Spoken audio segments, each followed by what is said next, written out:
গ্রাম বাংলার হাটে লাগে রঙিন মেলা, কাঁচা রাস্তা ধরে আসে জনতার ঠেলা, ধানের গন্ধে ভরে ওঠে সকালবেলা, হাসির আনন্দ মুখ থাকে হাটের চারপাশ, মাটির হাড়ি বাঁশের জুড়ি সাজানো শাড়ি, কৃষকের গ্রাম ভেজা ফসল আনে বাড়ি, টাটকা সবজি মাছের জু খোলা দামদামি জমে ওঠে গল্পের দোলা, গরু ছাগল নিয়ে বসে চাষার দল, ক্রেতা বিক্রেতার মাঝে হাসির কলকল, চা দোকানে ভিড় করে গ্রামের সব লোক, গল্পের মাঝে সবাই ভুলে যায় সুখ, মুড়ি জিলাপি মিষ্টি গন্ধে বাজে শিশুরা ছুটে বেড়ায় আনন্দের আসে, বাউলের গানে ভরে ওঠে হাটের প্রাণ, ঢোলের তালে মিশে যায় গ্রামের গান, সন্ধ্যা নামলে ধীরে ফুরায় সেই বীর, ফিরে আসে সব কিছু নিয়ে দিনের স্মৃতির নীড়, তবু হৃদয় থেকে যায় হাটের রঙিন ছবি। গ্রাম বাংলা হাট জীবনে কবি।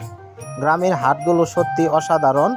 এই হাটের অবস্থিত গাজীপুর জেলার শ্রীপুর উপজেলার অন্যতম একটি হাট, আর বিশেষ করে এই হাট বাজারের দৃশ্যগুলো বরাবরের তুলনায় খুব আপনাদেরকে দেখানোর চেষ্টা করি। আজকে চলে গিয়েছিলাম এই হাটে। এটি গাজীপুরের শ্রীপুর উপজেলার অন্যতম একটি লোহাই বাজারের হাট, আর বিশেষ করে এই হাটের মধ্যে আপনার সব ধরনের নিত্য প্রয়োজনীয় জিনিসপাতি হাটে পাওয়া যায়। বিশেষ করে আজকে হাটের দিন, তাই আপনাদেরকে হাটের বাজারের দৃশ্যটা তুলে ধরলাম দেখানোর জন্য। বিশেষ করে এই বাজারে টাটকা সবজি থেকে শুরু করে মাছ মাংস গরুর সব কিছু এখানে পাওয়া যায়, আর নিত্য প্রয়োজনীয় জিনিস কেনার জন্য এই বাজারের মধ্যে দামটা একটু কম ব্যতিক্রম।